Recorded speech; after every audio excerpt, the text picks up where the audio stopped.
I just want to warn everybody that the birth pains are increasing and we are getting closer to Jesus' return. Yesterday, the Iranian Prime Minister, I believe it is, said we're in a full-fledged war, the U.S., Europe, and Israel. And it says in Matthew 24, 6-7, and ye shall hear of wars and rumors of wars. See that ye be not troubled, for all these things must come to pass, but the end is not yet.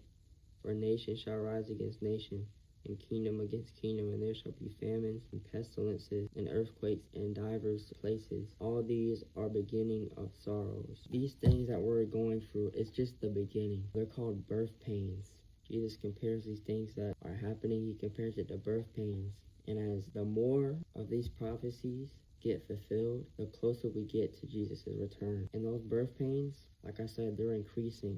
Also, Trump just did a strike on Nigeria for all the people who have been attacking Christians. That's another example of a war. And also says in verse 9, then they shall deliver you up to be afflicted and shall kill you, and ye shall be hated of all nations for my name's sake. And then shall many be offended and shall betray one another and shall hate one another.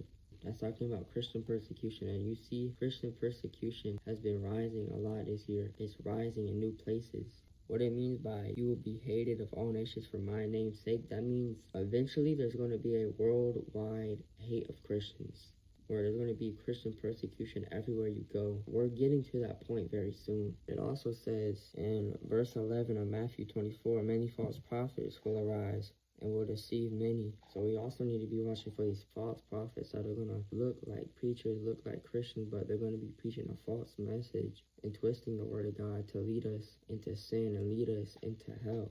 And going back to verse 7, it also says, there shall be famines and pestilences and earthquakes in divers places. And just a few months ago, there was an earthquake that happened off the coast of Russia that caused a tsunami in Russia, and it caused a tsunami in Japan. It was an 8.8 magnitude earthquake, and we're seeing all of the birth pains increasing. We're seeing all these prophecies increasing.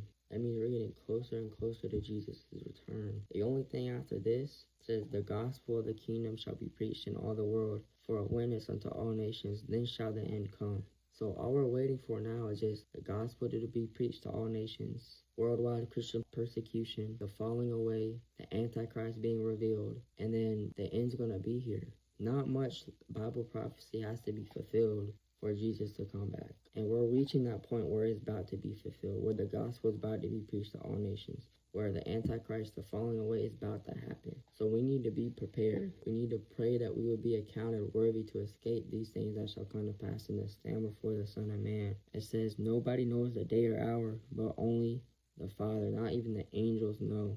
Therefore be ye also ready, for in such an hour as ye think not, the Son of Man cometh. So Jesus, he's going to come unexpected. And he says, learn the parable of the fig tree. When his branch is yet tender and putteth forth leaves, ye know that summer is nigh. So likewise, when ye shall see all these things, know that it is near, even at the doors. So what Jesus is saying, when we start to see the stuff he was prophesying about in Matthew 24, like I just said, some of those things, when we see those things start to rise and start to come forth in the earth, know that Jesus' return is near. And another thing I just want to say, Luke 18 verse 8, when the Son of Man cometh, shall he find faith on the earth?